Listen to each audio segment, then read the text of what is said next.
Tonight, in a district that has long felt like safe Republican ground, a much narrower result than anyone expected raises a question.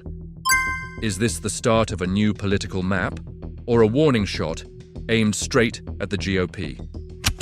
This is Tennessee's 7th, and this is how one special election became a national test. The seat opened earlier this year when the sitting congressman stepped down. Two candidates emerged to fight for it.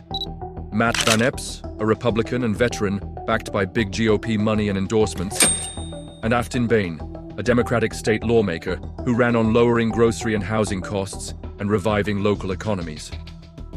Both camps poured in staff, volunteers, and TV ads. Early votes began in November. On December 2nd, voters decided, and by nightfall, the returns made clear. Van Epps had held the seat for the GOP, but by a far thinner margin than past elections had produced. Final tallies put Van Epps in the low 50s and Behn in the mid-40s, a gap measured in single digits, not the double digits Republicans once expected in this district. Van Epps won most rural counties. Behn won ground in population centers and suburbs, cutting the GOP margin dramatically. Turnout patterns and where those votes came from explain why this race mattered. It wasn't just who won, it was how close they got. Van Epps, a veteran who spoke to national security and conservative values, thanked supporters and vowed to work with GOP leadership. Behn, gracious in defeat, vowed to keep organizing. On the streets, volunteers from both sides spoke of long shifts, door knocks, and a feeling that this contest was bigger than one district. It was a gauge of the country's political temperature.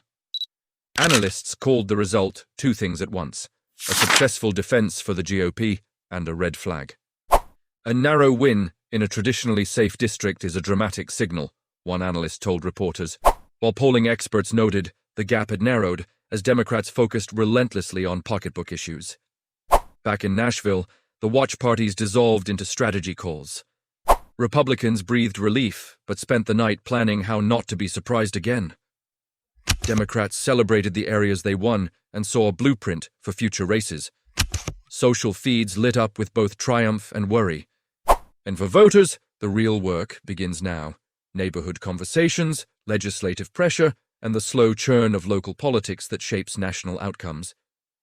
This single seat won't rewrite Congress overnight. But strategists say the symbolism matters. If Democrats keep pushing suburban gains and Republicans can't rebuild margins, next year's map could look different. For communities in Tennessee's 7th, policy and representation will hinge on how both parties respond, with money, messaging, and more boots on the ground. A win is a win. But in politics, the size of the win can change everything. Tonight, Tennessee's 7th kept its color on the map. Tomorrow, both sides will ask, who changed the map next?